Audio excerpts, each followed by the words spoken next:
Hi and welcome to this week's Wu Wei Wisdom Life Lessons teaching. It's great to be back with you all. This week we are talking all about how to handle fear of confrontation and be more assertive.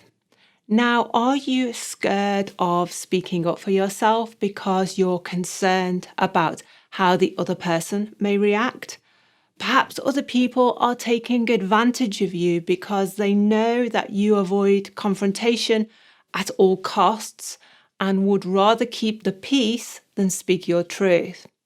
Well, in this teaching, we're going to be explaining how you can become more confident in yourself and speak up without red light feelings of fear or hesitation.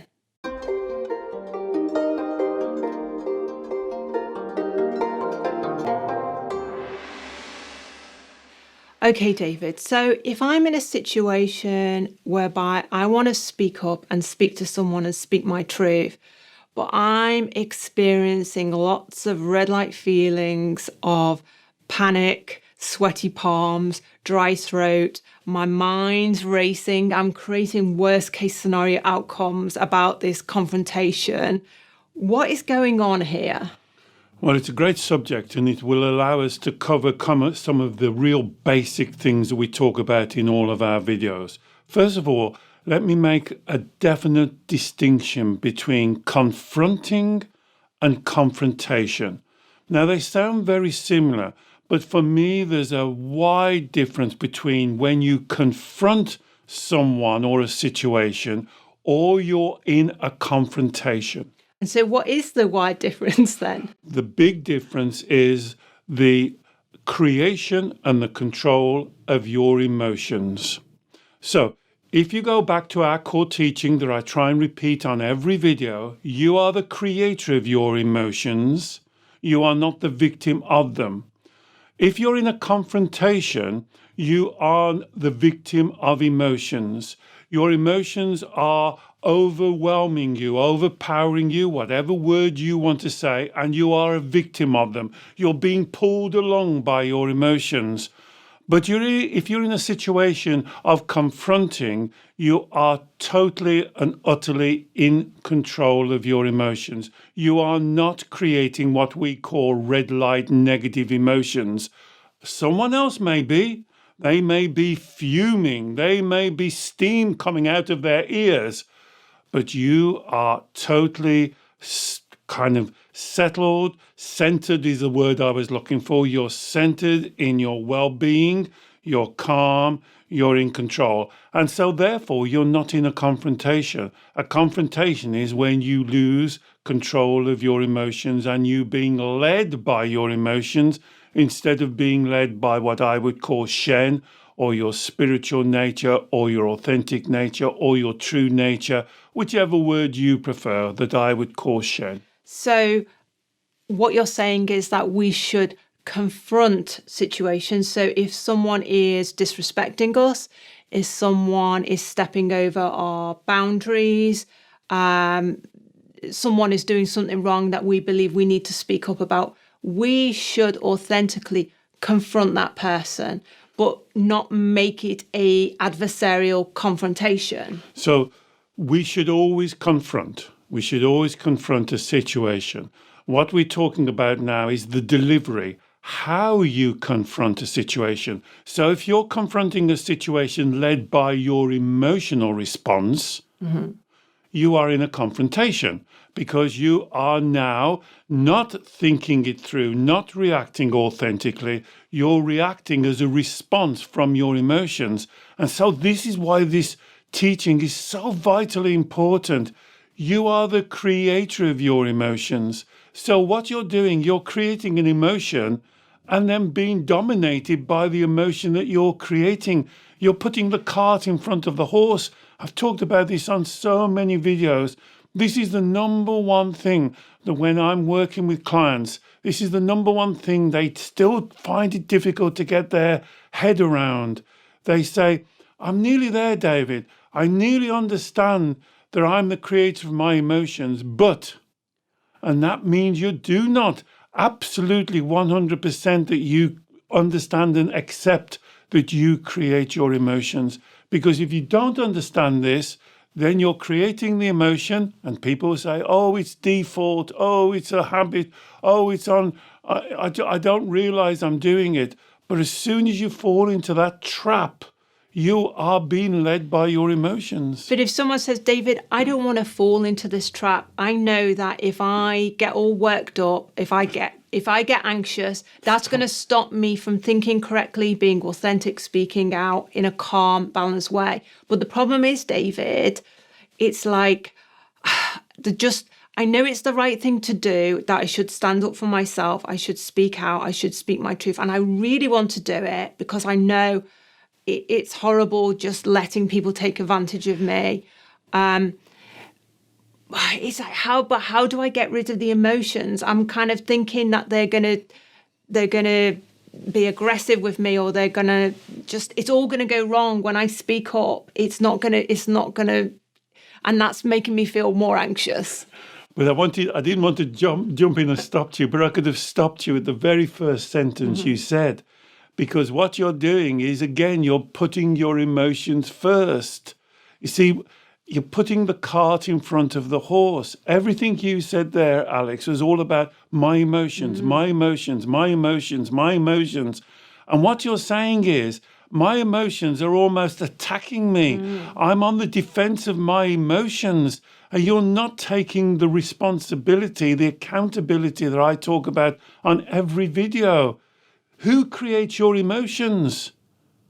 Ask yourself that. Do they float around the room? Do they attach themselves to you?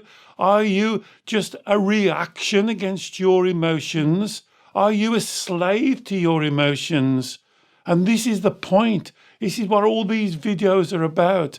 Because if you become the slave to your emotions, you are the servant. Your emotions can go anywhere and you are just led by them. And this is the point.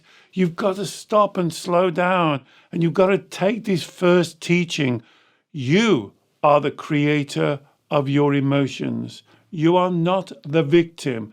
Don't fall into the victim story. Oh, if it wasn't just for my emotions. Oh, my emotions get the better of me. Oh, they overpower me. Oh, don't. So I guess what you're saying here is, not only are we essentially allowing ourselves to be a victim to what the other person is doing, whether they're disrespecting us, treating us like a doormat, we're also allowing ourselves to be a victim to our emotions if we make the choice not to confront the issue, not to speak up, because we don't want to experience the red light emotions. So we're avoiding the other person, and we're avoiding our emotions by just keeping quiet. So let me try and make it much clearer. Yeah. Before you worry about what the other person could, might, will say, get yourself in order. Get yourself absolutely focused on your emotions, on your emotional response. Remember, you create your emotions. They don't create their emotions. They cannot trigger you if you do not allow yourself to be triggered. Let me repeat, no one can trigger you, because that's giving the power to them. You've got the finger on the trigger. So you have to do this very first fundamental step, that you create the emotion. And then you will never be in a confrontation. Because even though they will be blowing their top, raising their voice, shouting, screaming, you will be very centered, very calm, taking a breath, dropping the shoulders, almost inwardly smiling as you see them blowing their top. Because when they blow the top, they've lost already. And if you're calm, if you're in control, if you're breathing deeply, all the things I show you on the meditation, so you're in a meditative state, even in the most high-rated person, inside you can be calm. Now, does this come easy? Well, no, it doesn't. You have to practice it. You have to, first of all, the first step is that statement. Do you believe this statement 100%? I create my emotions. That's it. Either you say, well, I do sometimes, I don't sometimes, or most of the times. No. Do you believe it? And that's the first step, Alex. Because if you do not get that first step right, you're on what we call the carousel of despair. And I think for a lot of people, even just thinking through, right, I'm going to speak to this person finally, and then you start to think about how it's going to roll out, how they're going to react badly. And we in our minds, we play out these scenarios, which if we're not careful, the thoughts, the worst case scenario thinking then creates the red light emotions. So in order to, if we accept that we are creating those emotions, that person isn't even here in the room having the conversation with me yet. I'm now creating red light emotions of anxiety, panic, fear, because I'm thinking of how badly this conversation is going to roll out. I'm creating those emotions. We need to dig deeper to find out the patterns of thinking. Exactly. And this is why I said it's such a good subject, this is, because this, on a day-to-day basis, working with my clients, these are the subjects that we cover. Because this now also touches on what I call the inner child. And for those new subscribers, what I mean by the inner child is a part of your mind. Now, you may want to call it your emotional mind or your ego or your subconscious mind. I prefer the label of the inner child because it allows you to understand where this originated from. So this normally originates from childhood, from a dysfunctional situation, maybe a dysfunctional family or events, and the child had not got the cognitive reasoning or the understanding to reason it out, to logic it out. So what the child disliked is when their parents, say, got really mad, got angry, shouted at them, scolded them, even physically abused them or mentally abused them, is what they say is that those feelings that I experience, which are absolutely intense, I understand that. These feelings are the most powerful feelings. They misunderstand, the child misunderstands and believes that that is coming from external, from the person. And they somehow forcing that feeling into their body. And this is what you have to think about. Now, we can't blame the child for that because the child hasn't got the understanding, have they? They're just experiencing the feeling. The child is around 6, 7, 8, 9. They don't understand that they are creating the feeling as a response from the situation. They can't control the situation. This is where people misunderstand. They say, oh, well, you're telling us to control the situation. And I'm saying, no, you don't control the situation. You were in an abusive situation, but you do understand that you created the emotion. Now, when you understand that, oh my goodness, this is like a powerhouse. This gives you so much power over your emotion. Now, you may not be able to change the situation. Going back to the modern day, you may not be able to stop the person from blowing their top, but you're controlling your emotion. Imagine how powerful that would be for you. Just imagine for a second as I'm talking, put yourself in that situation where your partner, your boss at work, your friend is blowing their top, and inside you are serene. You're breathing deeply. You're absolutely focused on what you're thinking. They're losing their mind. You are totally in your flow. And that's what Taoism is about, being in your flow. So as they get more agitated, more upset, shouting more, you actually go even calmer, like a block of ice. You are focused on your message, connected to your Shen, connected to your inner strength. And that's what I'm talking about, the difference between confronting and confrontation. And as you said, as a child, we couldn't do that. No. So what you're saying, as a child, if a parent was angry or a parent was upset, either for themselves or at us, we we then experienced those same emotions. We believed that those emotions were given to us, that we didn't create them. So in a way, as a child, it was a natural situation. But now, as an adult, so as a child, we said to ourselves, I never want to experience those emotions again. I'm going to do everything to please my mummy and daddy. I'm going to make sure my mummy and daddy never get upset or angry ever again. And so now as an adult, we're recreating that same kind of vow that we gave to ourselves as a child. And we're saying, I don't want to upset anybody. I don't want anyone to be angry with me. Therefore, the best way to do it is to basically not speak up, not speak out, not to hold other people accountable for their actions. That's right, Alex. You explained that so well, because this is why it's so powerful. It becomes a familiar way of thinking and reacting. And this is the only thing that we're talking about. Can you change that familiar pattern that you've been running? Because don't always think it's violent outbursts. It's sometimes, for my client, it's very violent. They've been brought up in a very violent household. But it's also can be much more seemingly subtle. It's what we call CCJ. Now, this is why I said this subject is so good, because we can cover a lot of the kind of the 101 base stuff. CCJ for new subscribers means criticizing, comparing, or being judgmental.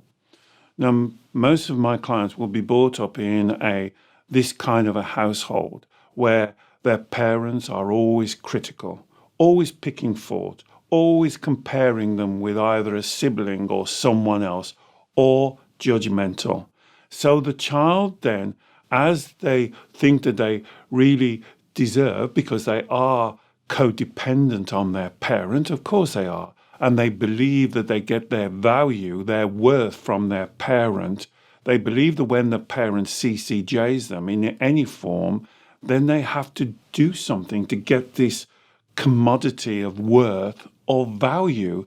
So what the child does, as you say, they try and please. They trepidate themselves. They do backflips, somersaults to try and get what they believe they need. These value statements, this worth from their parents or their teachers or their elders or their grandparents. They're constantly searching. And again, it makes them into a victim mode. So do you think then, David, as an adult, the inner child within us does not, if I'm in a situation whereby a friend is disrespecting me, or someone at work is disrespecting me, or acting inappropriately, do you think that I may be avoiding confronting that individual, those individuals, because I am dependent on them to know that I'm good enough? So I'm dependent on my friend and my peer group to validate me, because if I'm worried that if I confront my friend who's disrespecting me, that they're going to fall out with me, they're going to badmouth me, they're going to talk about me behind my back, and nobody's going to like me. Is that the inner child's kind of thought process? That definitely is the inner child process, and this is normally kind of verbalized when clients come to me and they say, I have low self-esteem, I have no confidence, I am very worried about what other people think about me. So when you say things like that to yourself, what you're doing is saying that I get my value or my worth externally comes to me. And you see, that's the inner child still working. And that's why I say it's a very important label for a part of your mind. The inner child part of your mind is always searching for this validation, these strokes, these tap on the back, for people to say, we're very proud of you, we love you, you're so great, you're so good at that. And the inner child is always searching and searching for that. I always think about it like a donkey with a carrot, dangling in front of them. And they're always trying to grab the carrot, and they're always trying to search for that. And so, in a way, that's why you create that internal conflict, because the mature part of you kind of sees this isn't correct. That's why you're listening to these videos. The mature, intelligent part of you that's successful and making money and doing things knows this isn't right. But you have this very powerful other part of you that I call the inner child, looking, searching, wanting, needing, this validation and this worth. And so therefore, if it perceives a problem, Yeah. it's not going to go and sort out the problem, is it? It's going to do a sidestep. It's going to duck out. It's going to move away from it. And even though the mature part of you thinks, why am I letting that person speak to me in that way? The inner child saying, oh, no, I want them to like me. I don't like my boss criticizing me. So if the boss comes and throws down a big file and says, you've done this wrong, the inner child goes, oh, quick. Oh, so what have I done wrong? As where the mature person say, oh, hang on. Could you point out what I've done wrong here? Could you explain to me? The inner child kind of takes over, and it takes over by creating the emotion. The emotion is so strong. The inner child is now creating this emotion because remember, it doesn't believe that it creates the emotion. It believes the boss throwing down the file is creating the emotion. Or the friend kind of laughing in your face saying, don't be so stupid. That's You're just picking fault. So this is why this is so important. It's so basic. Using your example, the inner child, if your friend or your partner says you're stupid, the inner child immediately thinks that is creating the emotion rather than I am creating the emotion. Instead of saying, well, that's a very strong and inappropriate thing to say. Are you sure you think that? Now, wouldn't that be a much better Shen response from your authentic self? And the inner child is so concerned about people pleasing everyone and everyone loving it, wanting to be friends with it, that it doesn't actually acknowledge the fact that, hold on a minute, do I really want to be friends with these people if they're so blatantly disrespecting me? If I speak up and say I'm not happy about this, they just laugh in my face or criticize me. The inner child doesn't think, well, hold on a minute, these aren't great people to be with. The inner child just thinks, oh my goodness, I'm not good enough here. They don't love me. I want everyone to love me. Because the basis of the inner child logic is based on emotion. You see, the inner child is always responding to emotion. So their logic, so if they project ahead and they see a friend or somebody's going to be angry with them, a family member is going to be upset. Now the inner child's logic is based on the feeling. What do I do not to experience this feeling? Perversely enough, they're already creating the feeling. That's because it's role play, the scenario. That's it. And then they get very confused. And then they say, well, I'm already experiencing the feeling. And then they say the vow. It must be me. There's something wrong with me. I'm inadequate. I'm not good enough. I can't cope. I'm unlovable. You see the three lies now, you see? So we're on to another core subject. You see how the inner child, because the starting point, the first domino, remember in a couple of videos I've talked about, have you ever seen that when you knock one domino and all the dominoes spread out? So the first domino, instead of being your authenticity, your truth, your Shen, I would call it, your first domino is your emotions. But how can the emotions be your first domino when you create it? The first domino is the thought or the belief that creates the emotion. That's where it goes wrong. That's the misunderstanding. So before we've even spoken to this individual, as you say, the first domino is thinking, they're going to laugh at me. They're going to be angry with me. They're going to be upset with me. They're going to criticize me. That thinking plays into the core belief that I'm not good enough. I need everyone to validate me. Or it plays into the core belief, I'm not going to be able to cope with how they react with me. Then from those beliefs and the thoughts, then we get the emotions, which is anxiety, panic, thinking we're going to be rejected, all those. And it's the emotions, the red light emotions that we run away from. Absolutely. It's like I've got two options here. I can continue to sit in these red light emotions, or I can confront the person. And I want to run away from these red light emotions. So I'm not going to do anything. I'm just going to mask it all off. So you're absolutely right. And a technique I sometimes use with my client is what we call the so what. The so what technique. So saying what you said. So I'm going to say this to my friend and they're going to disagree with me. So what? Yeah, but my inner child is like, ooh. Yeah, play the technique. You're going to say something to your friend. You happy with your friend or a family member? Yeah. I'll say something like a friend at work. Okay. Let's say role play a friend at work. You say something to a friend at work and they totally disagree with you. So what? Well, and you can play this at home. But my inner child is kind of concerned that they'll first of all they're going to blow up and be aggressive to my face. So you do, but my inner child's concerned about lots of things. Okay, so do the one at a time. Okay. They blow up in your face. So what? And then I'm going to get all wobbly and anxious. No, you're going on to your emotions now. Okay. Don't go onto your emotions on the so what game. But I'm feeling those emotions now just thinking about it. But you're creating the emotions. Yeah. That's why you go back. So let's go with your so what.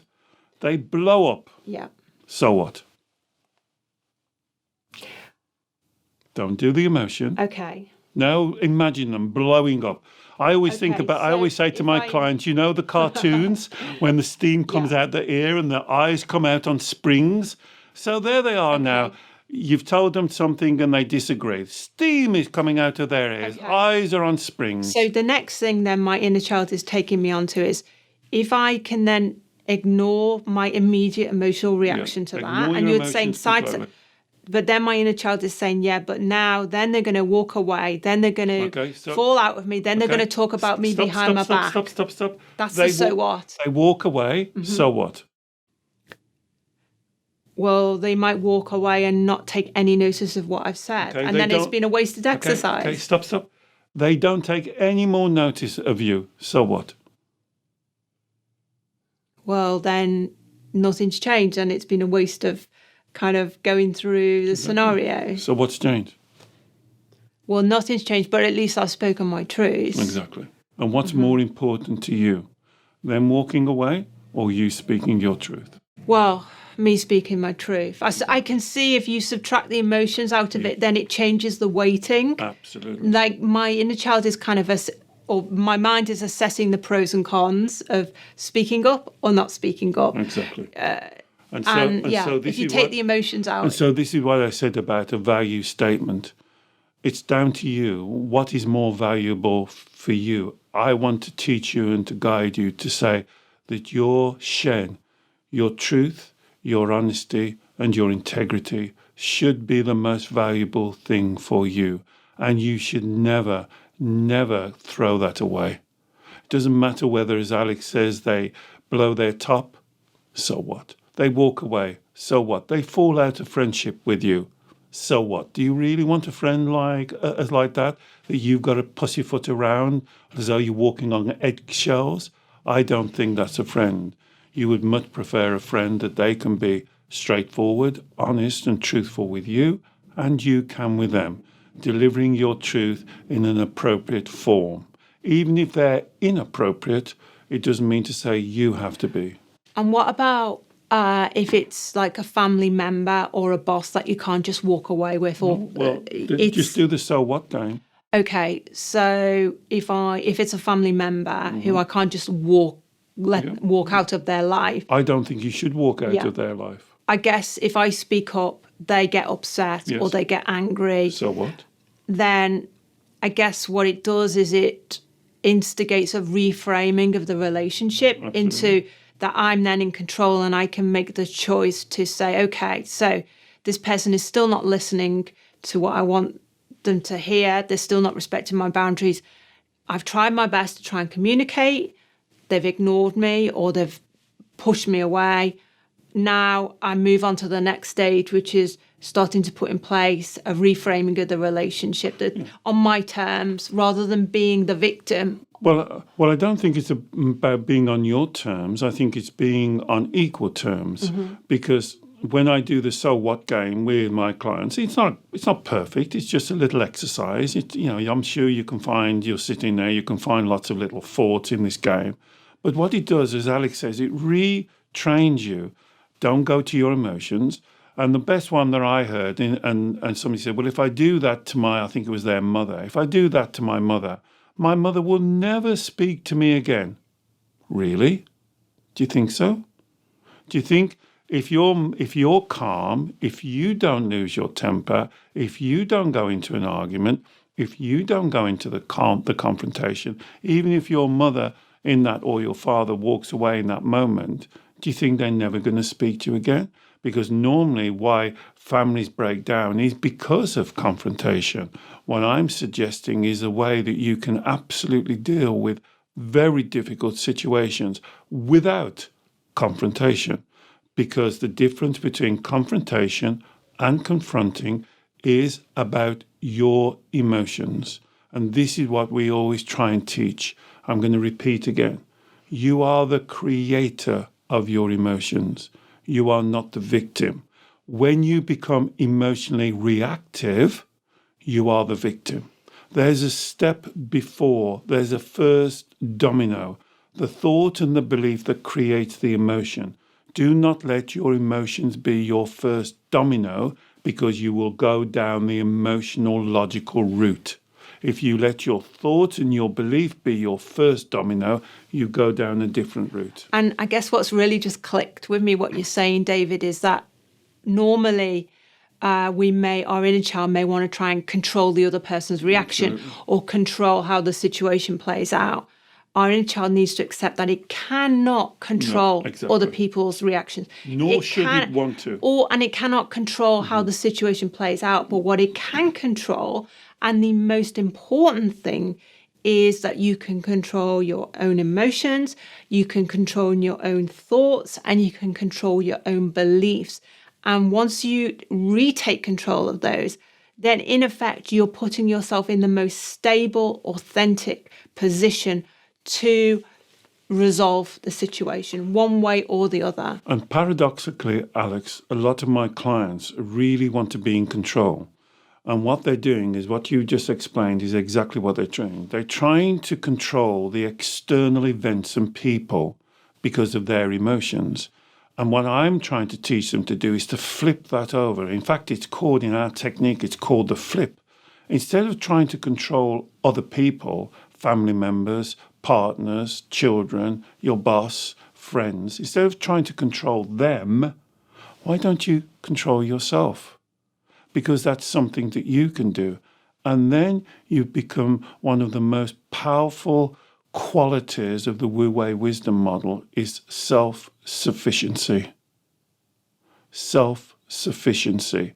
And self-sufficiency doesn't mean you're going to be lonely, you're going to have no friends, nobody's going to like you. But what it means is you don't need things. You're not looking outside for worth and value because you already have it. It's something that you have created for yourself. Worth and value is not a commodity that somebody gives you or takes away from you. This is what we're taught as a child. This is what the part of your mind that we call the inner child believes, that worth is like a kind of a cup of worth that somebody gives you or somebody can take away from you. And it's not. You have worth. It's intrinsic to who you are as a person. No one can take it away from you. And that's what you've got to re-educate or reparent. We've done many videos on reparenting your child. That's what we have to teach your child, that she or he has intrinsic value and worth that cannot be tampered with by someone else. And that gives the child the emotion of confidence. You see, when people say, I have no confidence, they're just talking about an emotion. I have absolutely abundant confidence. It's just an emotion. And so to get ourselves, as you say, this deeper work is involved here with the inner child. Yes. Because at the moment the inner child may be hinged, may be wedded to these core beliefs that I'm not good enough, I need everyone to love me, or I can't cope. Therefore, if the situation goes wrong, I'm not going to be able to cope with it. We need to do the deeper work on those core beliefs because, as you say, they are like the first domino that essentially means we are avoiding speaking up and speaking out. But just imagine, though, as if you're a child, Alex, and the most important people in your life, your parents and your guardians, are constantly CCJing you, constantly criticizing you, constantly comparing you, constantly being judgmental. Everything you do is not enough, is not good enough. Isn't it understandable that that part of your mind has almost become brainwashed, changed? And that's why this work is so vitally important for you to flourish, for you to be in your flow. We have to examine those thoughts. They're not emotions, they create emotions. This is why it's so difficult. You have to get out of this idea that these are my emotions. I'm an emotional person. I'm so hypersensitive. I can't do this work. This work is just about what do you believe? What do you think? And that's when people say the three lies. I'm not good enough.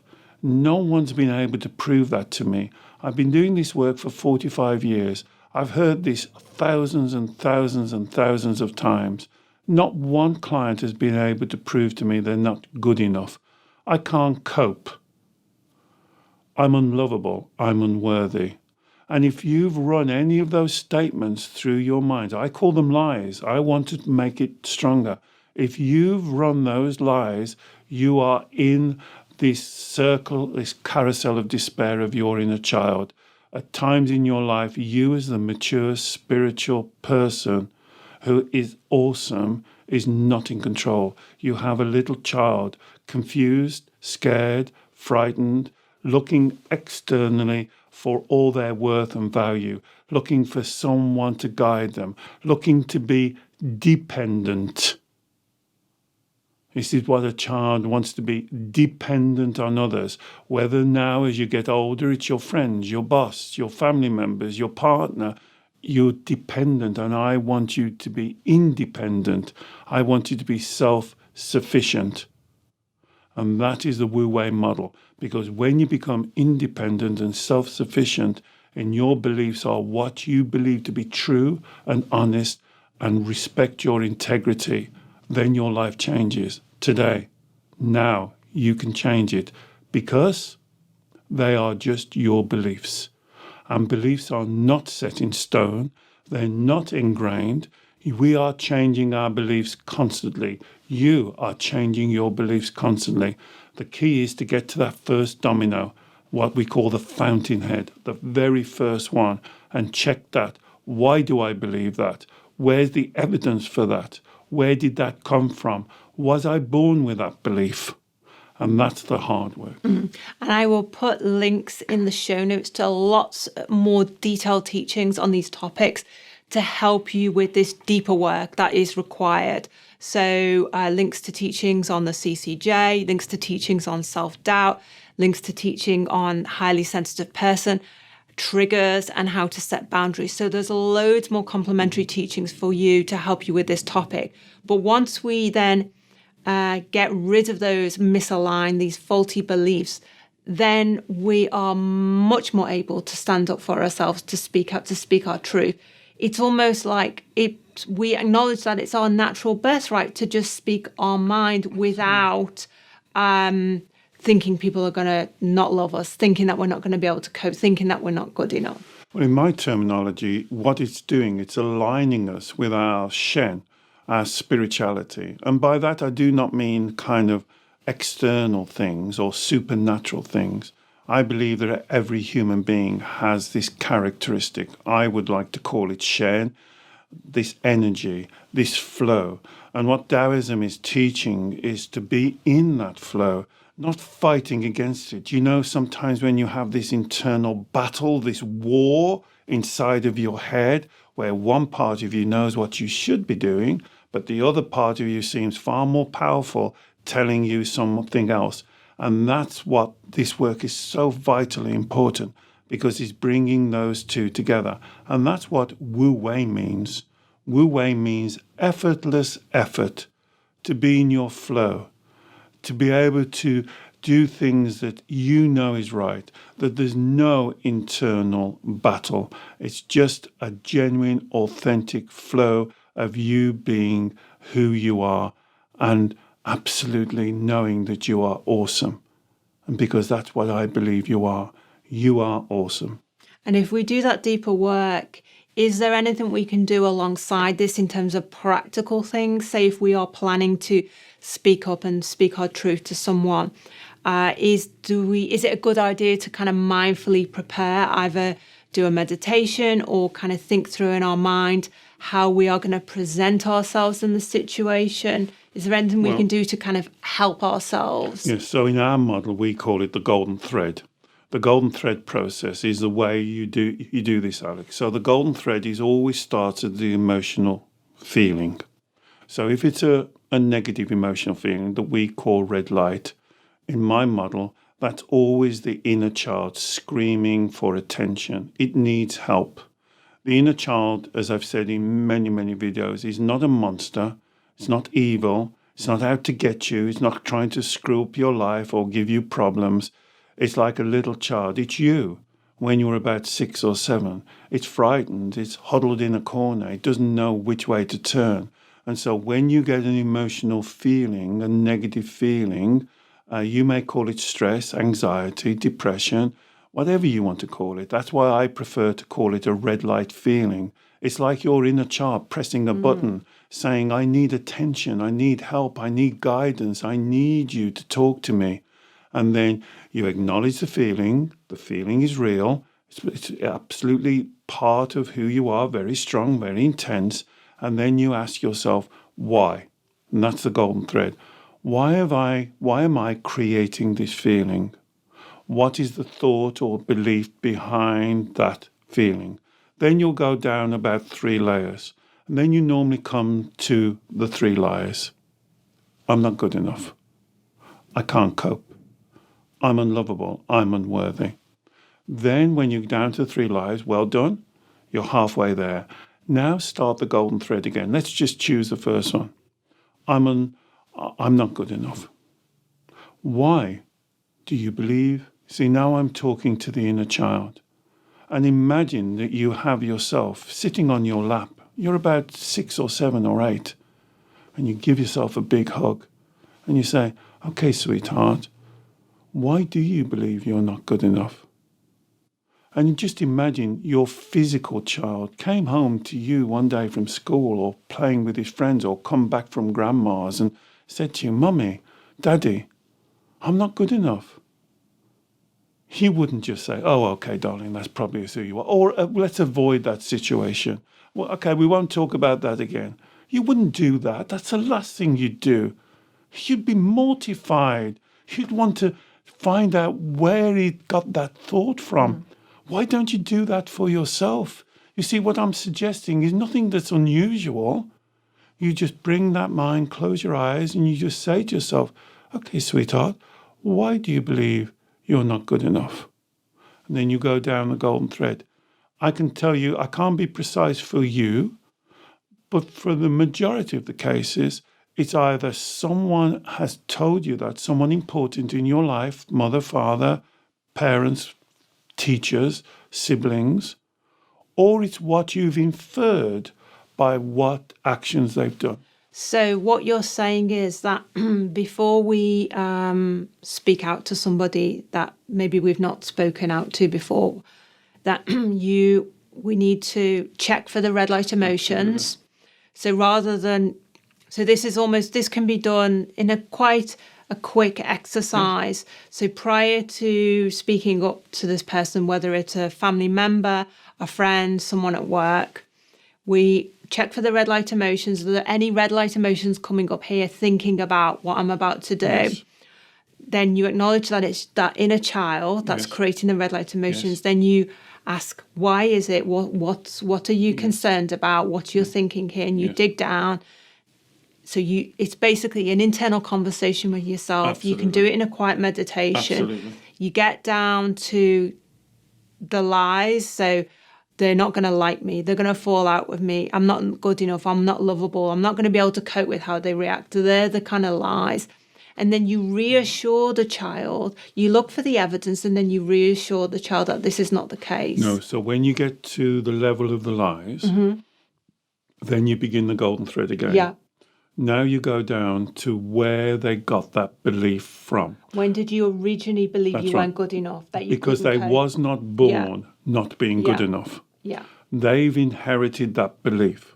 They didn't come up with that one day. They didn't wake up one morning and say, oh, wouldn't it be a good idea if I believe I'm not good enough? They've either heard it, they've been told it directly, with a lot of my clients have been told it directly, or for some of my clients, it's what they've inferred by the actions of their guardians and their parents.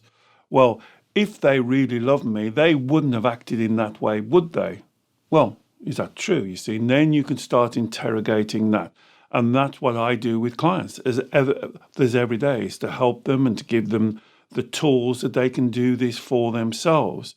Because this belief is so familiar to you, it's almost like you do it on reaction without thinking about what you're doing. But it is a belief, it's your belief. Beliefs can and are changed on a daily basis. As Alex said, is so important. You've got to get to that first domino, the fountainhead, I call it. You've got to get right to the core. Many people get down to the lies, I'm not good enough, and they just accept that. Oh, it's because I'm not good enough. Oh, well, it's because I'm not good enough, David. And I go, so why aren't you good enough? And then they freeze. Or they do what you told me the new word is, a confirmation bias. Yeah. Like I call it a self-fulfilling prophecy. Oh, I'm not good enough because this. And I go, no, all of that is because you think you're not good enough. Why are you not good enough? Why?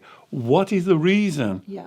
Was you born not good enough? Of course, no one's born not good enough. Where did you learn that from? So we have to do this deeper work with the inner child again and basically show the child the truth, our inner child the truth, that we are good enough, we will be able to cope. We don't need this person's validation to know we are okay, that we are a good person. Well, that's the reparenting that we talk about, and you're going to do the links of the video, because now instead of having a parent that doesn't know this technique, you can now take the responsibility, and this to me is the most wonderful thing. You can take the responsibility for yourself and start to teach yourself the truth. Become self-sufficient, become independent, trust what you believe. And this connects you to your spiritual center, your Shen, because now you're speaking the truth. Now you're being honest. Now you have integrity. And as you said, do this first. This is something that you can do quite easily at any time. You don't need anyone around. You can do it lying in bed. You don't have to sit in a special room. We've also done several meditations on the inner child, and we've done lots of things on. So get it prepared. See if you like the model. See if you like the clarity. The whole thing about the Wu Wei Wisdom technique is straightforward. No messing around, just straightforward. Get to that core belief and integrate that first core belief and make sure it is true. Is it true? Even if your parents, let me give you one last thing. Even if your parents, both of them, stood you as in a room and put their arms and said, we're your mother and father, and we now believe that you are not good enough. Does that make it true? Now, to the child it does. But for you as the adult, if you had a nephew or a niece that came to you, and imagine that nephew and niece was 6 or 7 or 8 years old, and they came to you as their auntie or their uncle, and they said, I need to speak to you. And you said, yes, darling, come here.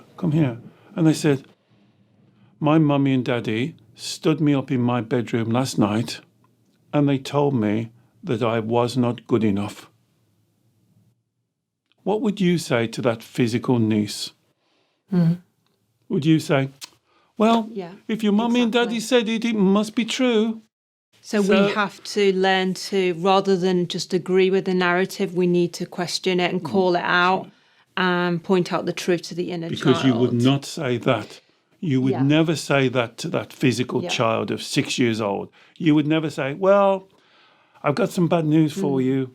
If your mummy and daddy said that to you, then that must be the truth and you're not good enough as a human being. Sorry, I agree with them.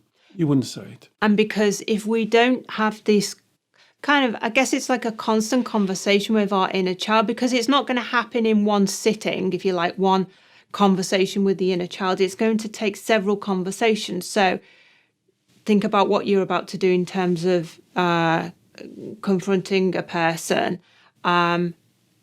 Observe if you've got any red light emotions, then have the conversation and then keep having that conversation. Well, this is why we do all these different videos, because the inner child is so clever that once you've answered one question, it'll come up with another one. Yeah. But we well, have to keep I've got doing no it. self-esteem. Oh, it's because I can't cope. Oh, it's because I'm unlovable. So you have to keep on answering its questions. This is what I said when I do the work with the clients.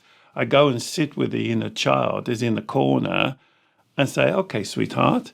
Okay, little one. Okay, son, let me answer your questions. And he goes, well, I'm not good enough. Well, okay, so I answer that question. Well, it's because I can't cope. I answer that question. It's because nobody loves me. I answer that question. Because I've got no value. I answer that question. And I've got to teach the client how to do that. Because then slowly, when the child sees there is someone there that can give it a different perception, widen its perception, then the inner child starts to learn. And this is why I call it emotional education. And the one thing I always work on, I say this quite openly on the video, I say to my clients, the one thing that makes a breakthrough, your inner child may be very willful, even stubborn. They dig their heels in. They like the familiar. They prefer the familiar. They're happy to go round and round on the carousel. But one thing I work on, your inner child is not stupid. It's not stupid. So when it gets given the correct information, it may not accept it immediately, it may take it a few days, even weeks to kind of come back and challenge you and come back and challenge you. But once it knows that that's the right way, it will then adopt that. And here's the wonderful thing about the inner child work. If the inner child favors familiarity, which I believe it does, then very quickly the truth becomes familiar and it will favor that.